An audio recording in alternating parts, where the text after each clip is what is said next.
na sociedade são mulheres que não querem mais ter filhos. Se nós olharmos para esse texto bíblico aqui, sabe o que a gente pode dizer? É que a quantidade de mulheres que vão ser enganadas É muita coisa. daqui para frente vai ser cada vez maior. Porque se existe algo que protege a mulher, que guarda a mulher, é a missão de mãe. Querido irmão, querida irmã, os que são pais aqui nessa noite sabem a importância disso. Quantas lições, quantos aprendizados Deus nos deu ao longo desses anos através dos nossos filhos. Não é verdade?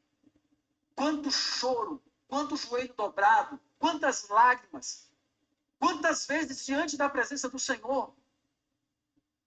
Irmãos, isso daqui é muito valioso. E nós precisamos, na luz do Senhor, considerar essas palavras. E agora eu falo aos casais jovens que ainda não são pais. Orem ao Senhor, para que o Senhor gere em vocês esse desejo fantástico. E eu digo às irmãs, orem ao Senhor, para que haja no coração de vocês uma missão de mãe. Eu me lembro uma vez, uma amada irmã que servia muito conosco, muitos anos atrás. E ela foi mãe, ela estava com o bebezinho. E por causa do bebezinho dela, ela perdia muitas reuniões. E aí um dia ela chegou para mim, murmurando, né?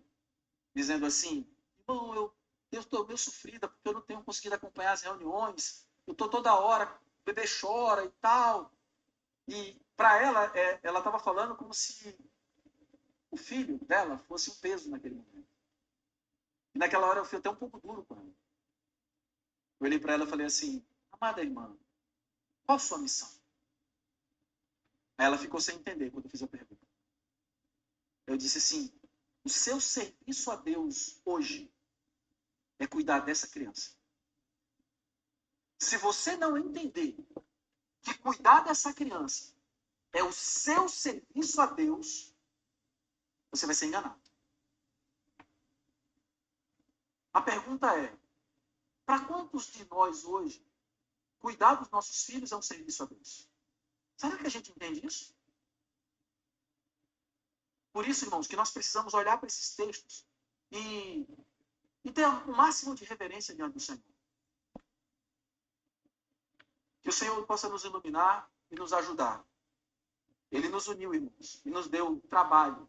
E nós trabalhamos, e nós temos nossos afazeres, e nós temos as nossas atividades. Mas nós precisamos sempre estar atentos aonde estão as nossas prioridades. É isso aí.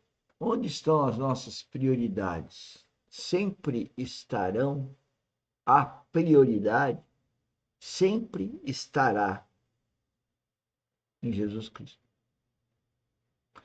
A nossa primazia sempre será ter Cristo como o nosso cabeça. Nosso melhor amor é ouvir o Espírito Santo e ter um relacionamento cada vez melhor com ele.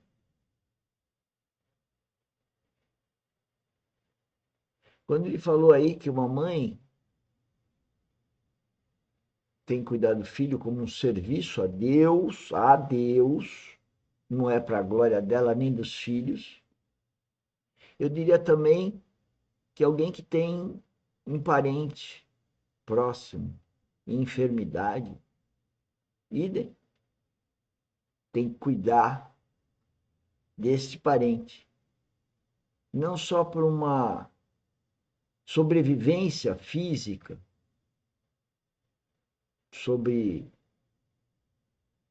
amenizar o sofrimento, mas, sobretudo, tendo a prioridade no que o Espírito Santo está dizendo, está mandando.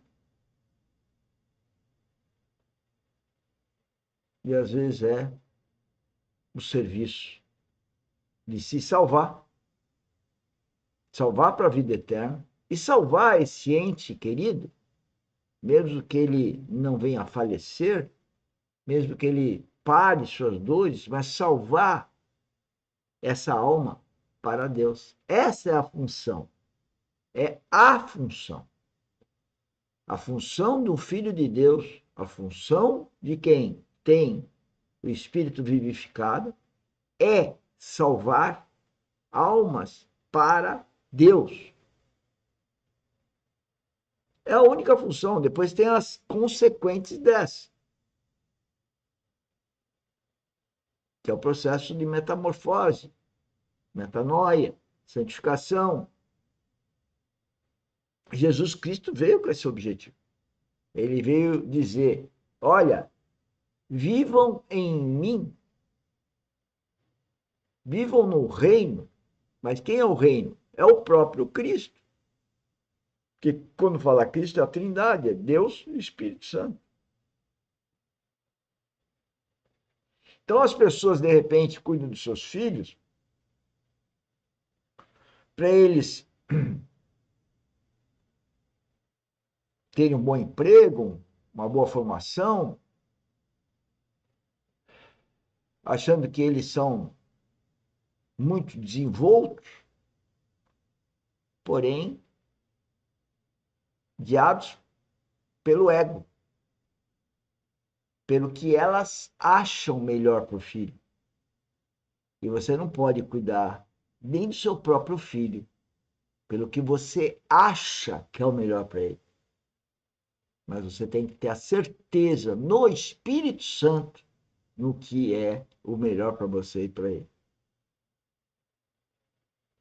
E só tendo uma vida espiritual. Por isso que a academia treina, assim como estamos treinando agora, a vida espiritual.